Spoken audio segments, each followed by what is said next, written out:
Assalamualaikum warahmatullahi wabarakatuh. Selamat datang di channel YouTube Andi Khalifah ABSSBK. Selamat datang juga di channel YouTube Andi Khalifah Minangkabau dan akun Facebook Penghulu Merapa Alam, Instagram Minangkabau. Sebagai warga negara Indonesia harus mengerti lagi dimengerti apa itu negara berpagar undang-undang.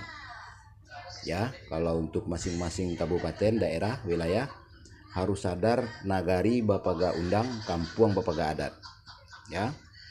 Dan harus tahu apa alasan 4 kali di amandemen Undang-Undang Dasar ya. Nah, kalau secara agama Islam harus sadar 25 syahadat berikut konsekuensi. Nah, terutama kalau untuk di Minang itu hampir sama walaupun bunyi berbeda. Jaminannya sama, bersumpah demi Allah. Ini sumpah presiden ya. Demi Allah ini di dalam ucapan demi Allah adalah Al-Quran dan Hadis. Ini untuk dipahami ya.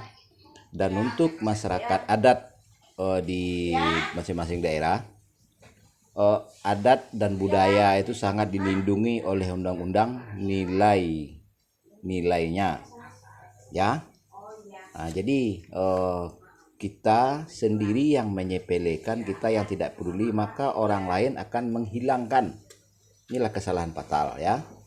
Dan mengenai itu juga mengenai hak asasi, mengenai kesehatan, terutama yang berhubungan dengan vaksin ya. Nah, makanya dipahami undang-undang berikut pasalnya ya. Dan makanya harus teliti ya. Di tiga akun tadi dikupas tuntas. Terima kasih.